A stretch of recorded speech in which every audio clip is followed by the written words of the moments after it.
Tadi fitnah juga dulu bahwasanya ternyata ini pemahaman Ibnu Taimiyah dan Ibnul Qayyim, kemudian diteruskan oleh Muhammad Al-Wahhab. Ternyata kita temukan setelah belajar dan belajar, oh ternyata jauh sebelum Ibnu Taimiyah banyak kitab-kitab yang ditulis tentang akidah salaf ini.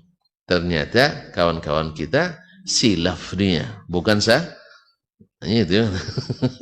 Silaf dia mengatakan itu akidah Ibnu Taimiyah. Tapi sudah terlanjur juga jadi fitnah, payah juga dirubah itu.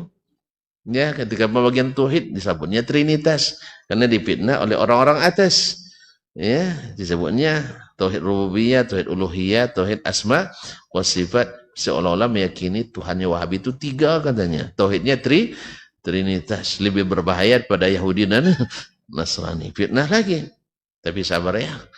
Sabar ya. Jangan kalut antum. Sabar aja. Tidak usah dibalas fitnah. Balas saja dengan dalil. Balas dengan hujjah. Terus tetap mengaji. Ya kalau dibilangnya Ibnu Taimiyah aneh. Ini belum hidup Ibnu Taimiyah 2 abad dia sudah menulis ini. Ada yang lebih duluan lagi nanti daripada Imam As-Sabuni ini. Yang jelas akidah salaf yang diikuti. Wallahu musta'an. Alaihi tuklan. Sabar dulu ya, belum selesai. Kitabnya kecil kok antum tidak cepat selesai. Ya, kecil kitab, insya Allah tidak lama selesai. Ya. Atau kita ganti dengan kitab lebih tebal, kitab Tauhid. Ibnu Khuzaimahnya 2 jilid besar. Coba yang kecil-kecil dulu. Kalau bisa berani kita tamatkan nanti, insya Allah ambil yang lebih kecil lagi. Ya, sebab semakin banyak ilmu orang dulu, sedikit kitabnya. Ya, kita semakin banyak kitab karena pemahaman kita semakin dangkal. Sehingga perlu banyak alat. Kan saudara bilang dari awal. Banyaknya kitab bukan berarti kita lebih alim. Dulu Nabi tidak ada kitab. Iya. Ada kitabnya? Hah? Enggak. Beliau tidak pandai baca. Dia nulis. Tapi dia a'lamul ulama. Ulama yang paling alim.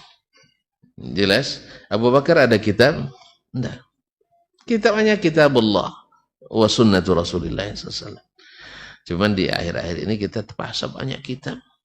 Ya, supaya meyakinkan orang bahwa kita baca kitab. Yang kedua, orang tidak boleh lagi langsung ke Al-Quran hadis katanya. Sebabnya kalau Al-Quran hadis harus jadi mujtahid dulu. Kan aneh juga. Dulu sahabat tidak semuanya mujtahid, tidak pernah dilarang oleh Nabi SAW. Yang kedua, harus buat kaidah, harus melalui ulama. Maksudnya ulama tertentu. Kalau tidak ikut ulama tertentu itu tidak ulama namanya. Dulu Nabi SAW semua orang bertanya ke dia. Tidak ada dia bilang, oh kamu belum levelnya, tanya dulu ke ulama ya, baru datang ke saya. Nabi langsung dia yang jelaskan. Berarti boleh tidak memahami hadis langsung ke hadis? Ya boleh. Kalau salah paham diluruskan. Kalau tidak paham ditanyakan. Dia telah jelaskan berkali-kali, tidak jelas juga, ikut ajalah orang yang dianggap berilmu dan paham. Selesai masalah. Gitu aja kok repot. Jangan larang-larang pula orang untuk memahami Al-Quran dan hadis. Karena pada umumnya Al-Quran hadis itu mudah dipahami. Tadi ayat berapa kali dibaca ayat oleh imam tadi? Mana imam tadi? Hah? Oh, jadi imam tempat lain lagi. Baik. Jadi kaum muslimin dan muslimat dirahmati Allah SWT. Walaqad yassarnal Qur'ana lidzikri fahal mim muddakir. Kami benar-benar telah mudahkan Al-Quran itu untuk dipelajari. Maka ada gak yang dapat ngambil pelajaran? Tiba-tiba antum bilang, woi kalau tidak baca Al-Quran langsung dan hadis harus jadi mujtahid mutlak dulu. Siapa yang syarat-syaratkan ini?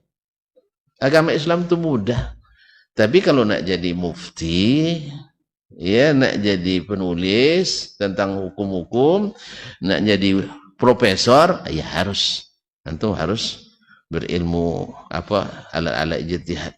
Tapi kalau hanya untuk memahaminya, ya untuk hanya memahami dan diamalkan, sebagian besar mudah dipahami.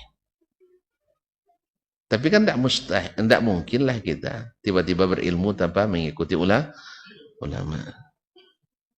Cuma itulah maksudnya harus ulama yang sesuai dengan saya. Itu masalahnya. Kalau tidak sesuai dengan dia, tidak namanya ulama. Itu ulama. Itulah namanya.